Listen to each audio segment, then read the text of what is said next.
Will AI improve our lives or exterminate the species? What would it take to abolish poverty? Are you eating enough fermented foods? These are some of the questions we've tackled recently on The Next Big Idea. I'm Rufus Griscom, and every week I sit down with the world's leading thinkers for in-depth conversations that will help you live, work, and play smarter. Follow The Next Big Idea wherever you get your podcasts. Break language barriers instantly by translating up to 44 languages in real time with the HP AI PC, powered by the Intel Core Ultra processor. With the right tools, work doesn't have to feel like work. Learn more at hp.com/AI PC.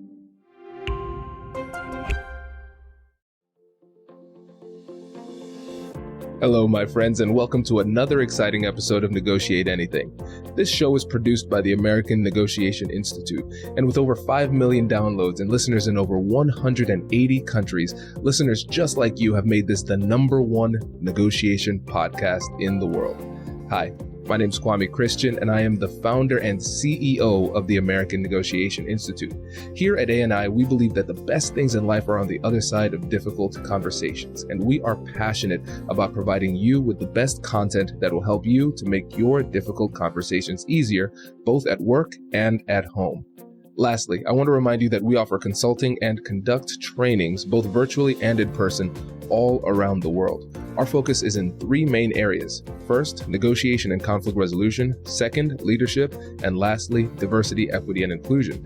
Check the link in the description below to learn more about how we could work with you and your team. And now, without further ado, let's jump into the interview.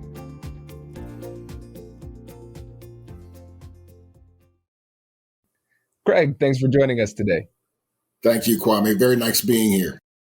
Yes, we are excited to have you, my friend. So how about you get us started by telling us a little bit about yourself and what you do? Sure. So I am a Chief Procurement Officer for Corteva Agriscience, which is the largest pure-play agriscience company in the world.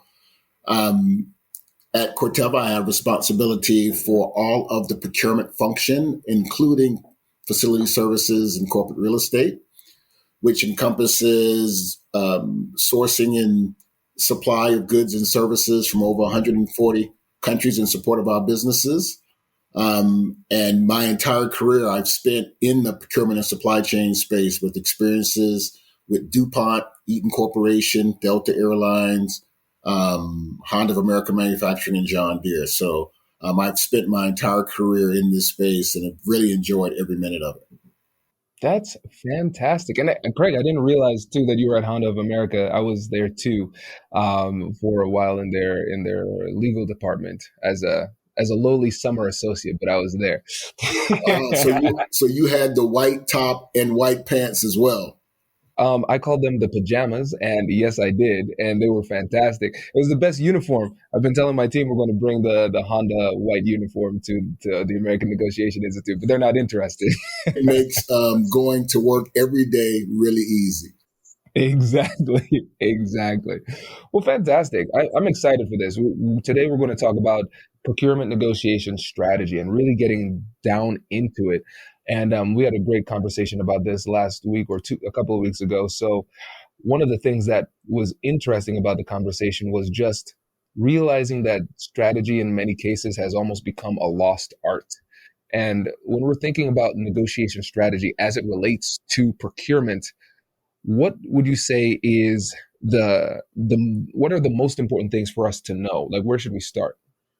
For me, I think it's always important to start with what's the business requirement. I mean, typically, we get caught up sometimes thinking that the negotiation is all about driving an outcome. For some people, that's about price or cost. But in many cases, it's about what's the business requirement. And so ensuring that as you're negotiating on anything, that it's clearly aligned to what you're trying to get as a specified outcome. Some cases, it could be I need a high quality product. Sometimes it could mean I need higher delivery times. Sometimes it could mean I do need lower cost, lower pricing, better service. But it means making sure that you clearly align that strategy with what the business requirements are. So intuitively, that makes a lot of sense. We have to figure out what it is that the business needs in this situation, and then we're going to mold our strategy around that. But based on your experience and what you've seen in the industry, what is it about that particular foundational element of negotiation strategy that people often miss? Yeah, it's interesting. I think what is extremely important is once you align the premise of understanding what the business strategy is, what your expected outcome is, now you're clear on deciding what your decision points are in terms of what's important in the strategy. And that allows you to be able to understand, what's in it for you, and then also what's in it for the other party as you're going through preparing for a negotiation, which I would say is probably the second most important thing relative to going into a negotiation is really negotiation preparation. Okay, let's talk more about that. So when you say preparation, what does that look like for you in a typical negotiation? Yeah, for me, it means you have to be essentially as smart as the person on the other side of the table in terms of understanding what it is you're going after. So it means you've done your research in terms of being very clear on what's the business drivers for you that's important, but also what's important to the person on the other side of the table as well. Because at the end of the day, you want to have a scenario that has healthy tension in it, but it needs to be win-win. You don't want it to be unhealthy, because unhealthy isn't long-term and sustainable. You want it to be long-term and sustainable at the end of the day. That makes sense. And I like the term a healthy tension versus unhealthy tension. And it's hard for people to really understand that distinction. So when you talk about just the concept of tension, what does that mean? And then how do you distinguish between healthy versus unhealthy? And that's a really good point. Simply, it becomes extremely unhealthy when it becomes personal, right? If you've taken the time to really align your negotiation strategy to the business requirements, and you've done your research to understand what's important to you and what's important to the person on the other side of the table, at the end of the day, now you're trying to meet somewhere in your green zone. And sometime to get in that green zone, you're going to need to be able to stand on some things that are founded in your negotiation strategy.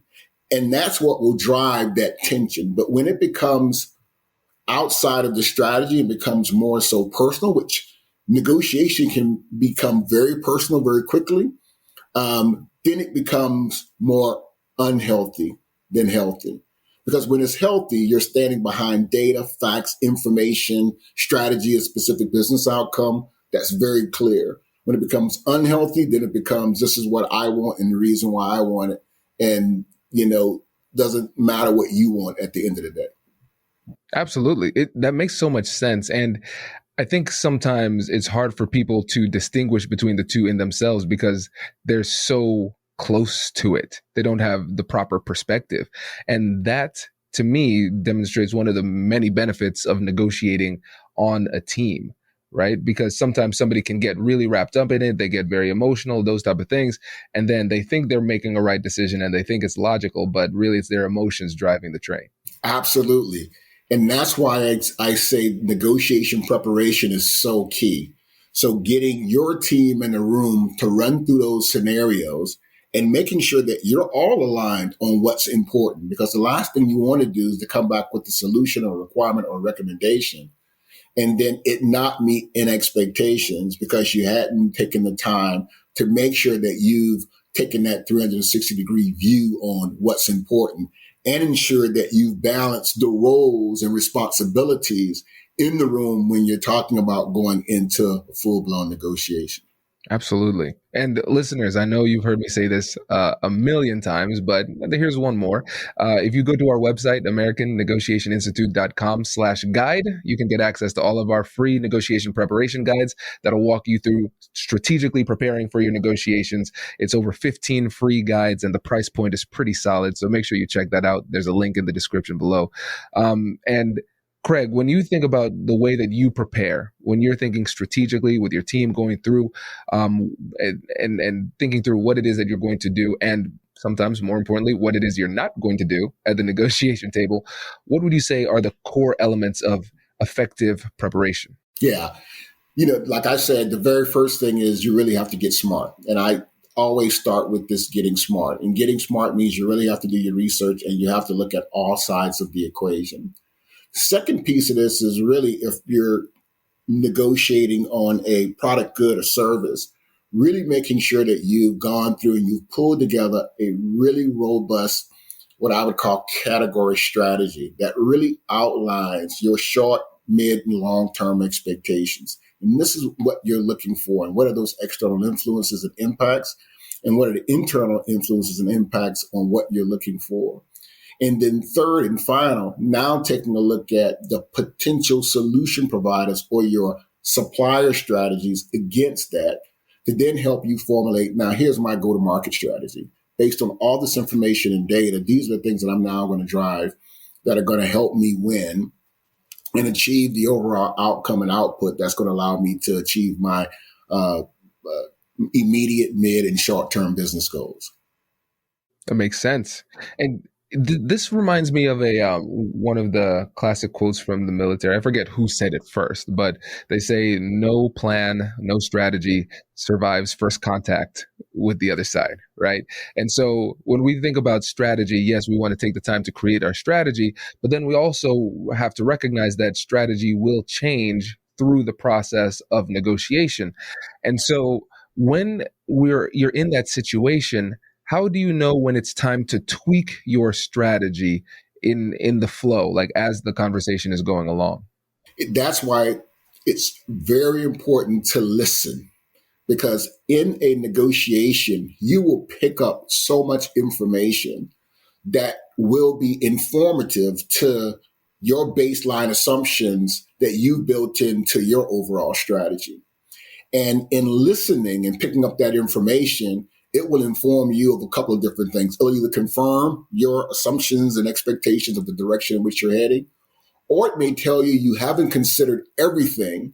And before you go too far and potentially become outside of the lane of reality, and it reduces your credibility on what you're driving, you need to take a pause. And it's okay to take a pause and come back. And it can be a short-term pause. Excuse me, give me a second. I need to take some time to go in and get some more information, or I need to take some time to go and get something, or this has been a great discussion. This is what I would recommend.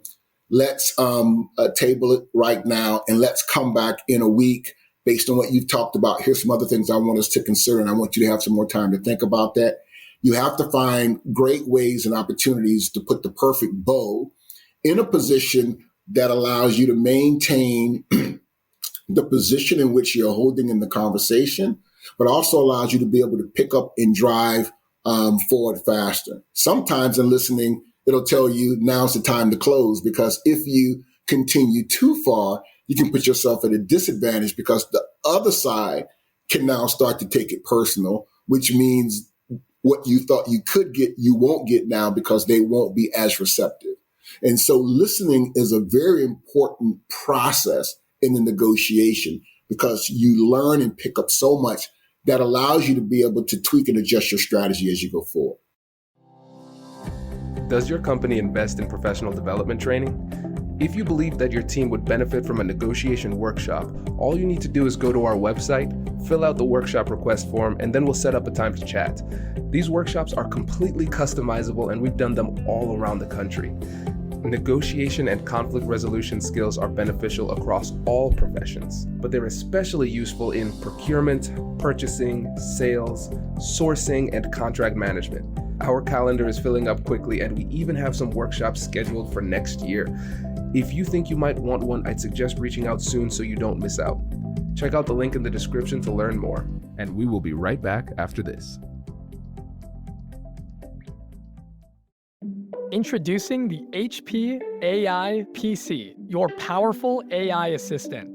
Easily search through personal files, gain valuable insights, and make smarter, more informed business decisions. Unlock the future of work today with the HP AI PC, powered by the Intel Core Ultra processor. With the right tools, work doesn't have to feel like work. Learn more at hp.com/AIPC.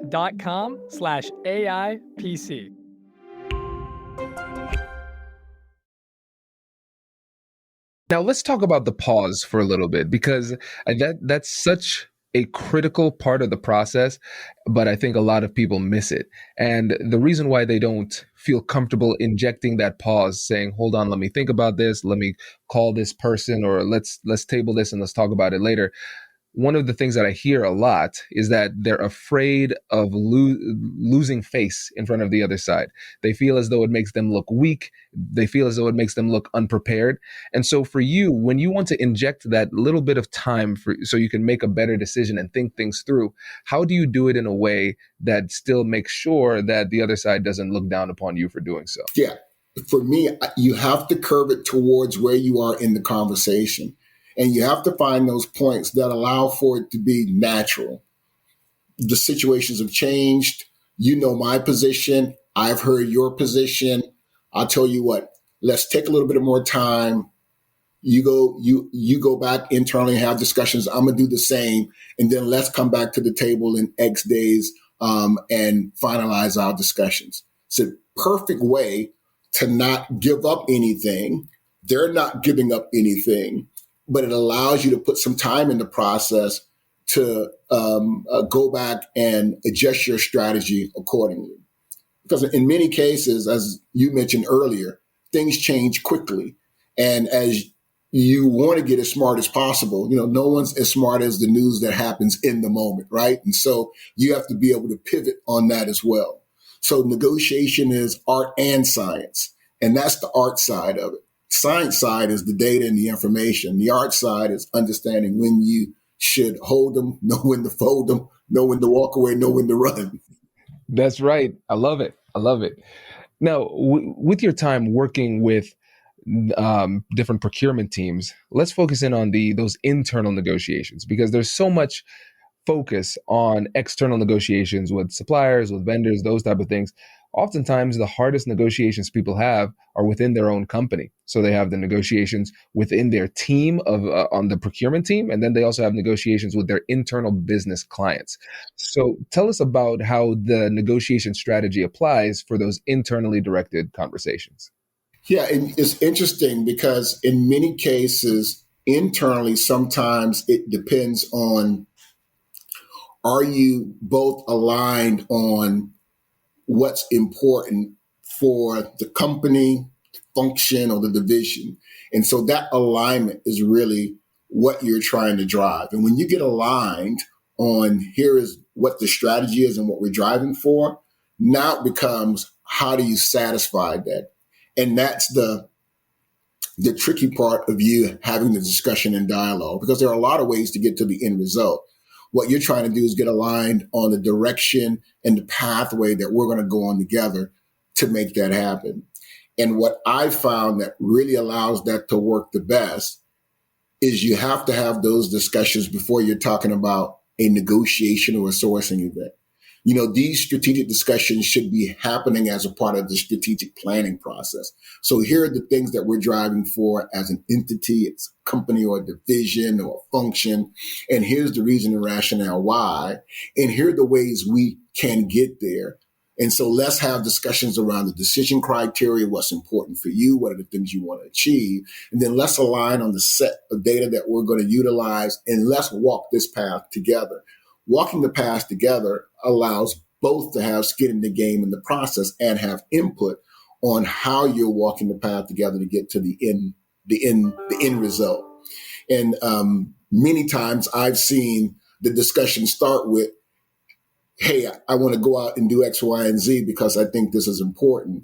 And we haven't really aligned on the fact that you think it's important, but is it important to your internal stakeholder or partner in terms of what it is you want to go execute? And so that alignment is really key.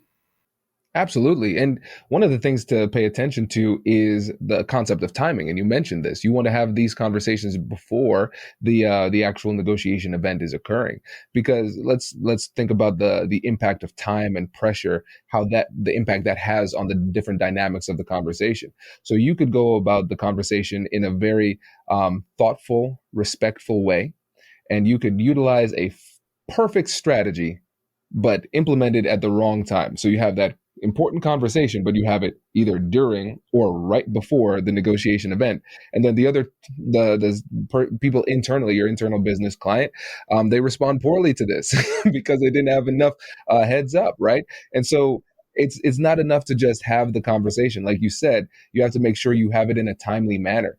This is a critical part of the negotiation process. And what I've seen with the clients that we've worked with is that one of their biggest strategic mistakes is that they wait too long to get that internal alignment. And so that conversation becomes a lot more difficult than it needs to be. Absolutely. And really being aligned on what's the decision criteria that ensures that what we're negotiating is going to deliver the success we need, right? And so in one of my earlier companies, we used to use a criteria of cost, quality, delivery, development. That was kind of the basic elements of the things that we looked at.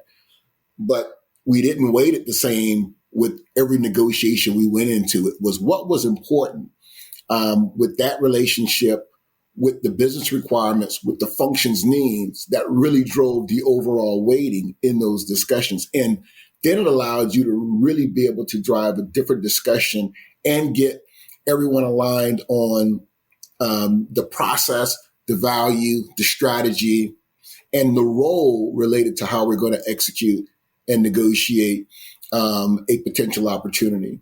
One of the best, I think, strategies in negotiation is being able to leverage your stakeholders in a very powerful way, because if you can set the distinction between who owns operations and who owns commercial, then it becomes very clear that you can create this wall in your organization that when you're actually having these discussions, that you can get the best of both worlds. I need to have the best I can in service level, quality, in performance. Oh, by the way, I need to have the very best in cost, in service level, and a whole host of other stuff. And those two dynamics working together can yield great results, because within the party on the other side of the table, they work the same way. Sales guy is looking at, how do I drive top line? He has a whole business that's focused on quality, delivery, service, and a whole host of other stuff. And you want to make sure that you're looking at value in its totality when you're having these overall discussions. Yeah, it makes a lot of sense. And creating that the decision-making matrix, right? Negotiating with them beforehand to see what are the points that we're going to focus on in order to know whether or not we're making a good decision has many benefits. But one of them is the fact that it makes it less likely that emotionality plays an inappropriate role in the decision-making process. Because once we take that time to not talk about the particulars of a specific vendor, but just say, hey, internally with you, with your department, what is important to you? What are the things that you're focusing on? You're getting their decision-making matrix beforehand, before they fall in love with a vendor and want you to capitulate inappropriately. Correct. And getting back to one of those earlier points I made, if we can keep everything focused on the strategy, and that initial due diligence work really sets the playing field for an unbiased approach and process to how you would potentially negotiate to drive the greatest value. And to your point, that alignment internally becomes so important, because sometimes that can tip the scale. We always talk about in our world, what you hate is the end around or the back door. You're having a discussion here, but there's been discussions that have taken place in other places around your company that now can potentially derail the actions and activities you're taking. If you'd have had those discussions early on, there can't really be an end around, because they're trying to end around with someone that's a part of the process already. And that's what's really important in terms of how you continue to move the ball forward. Right. And I know we're coming up on time, and I want to kind of change it up with this last question here. I'm feeling inspired. There you go. So with this is something we didn't discuss, but let's see where this goes. Based on all of your years of experience in procurement and seeing high-level negotiations and seeing high-level negotiators, what would you say is the main thing that separates a good negotiator from a great negotiator? From a good negotiator from a great negotiator, great negotiators listen and they know when to pull the ripcord. There's a saying that says, pigs get fed, hogs get slaughtered. You ever heard that saying before? And so many times you get individuals that get so caught up on trying to overdrive something till at the end of the day, they basically can't get to where they want to get. And so you really have to understand, going back to that phrase of healthy tension, when to let up off the gas. And even in discussions when you've created healthy tension, you have to find ways to take the pressure even off of the person on the other side of the table, because you can understand that they can break too. And if they break, you're not going to be able to get the end result that you're looking for. And so this pigs get fed, hogs get slaughtered is a great way of looking at it. And then I often look at this metaphor of fly fishing. And I don't know if you have ever done fly fishing before, right? If you go fly fishing, take the reel, you throw it out, you hook, the fish is on it, you're pulling back, then you let go and you just let them swim. They swim and then you reel them in some more and then you let them swim. And eventually they get tired. And when they get tired enough, then you can reel them on in and then you essentially get the fish. If you continue to just go against the grain when they're as strong as they can, they break the rod, they break the line, game over. So it's really that balanced approach. And it goes back to this having a perfect balance of art and science in negotiation. And sometimes we can be too science focused where we say, the data tells me this, but the data can't tell you a personal individual company's circumstance or their own internal goals or challenges or circumstances that they're dealing with at the time. And so you have to be artsy enough, nuanced enough, have enough of that emotional quotient to realize and see those things so that you can make sure that you're taking that into account as you're driving your negotiations and your strategies forward.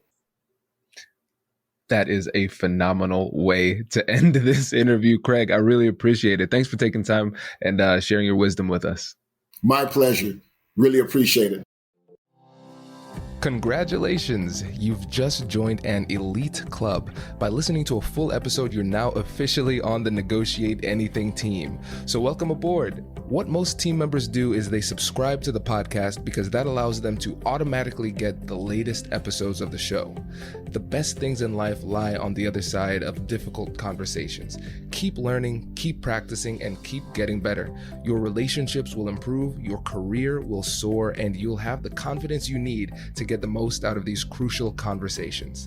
Again, thank you for joining the team. We're excited to have you, and I will see you in the next episode. I'll catch you later.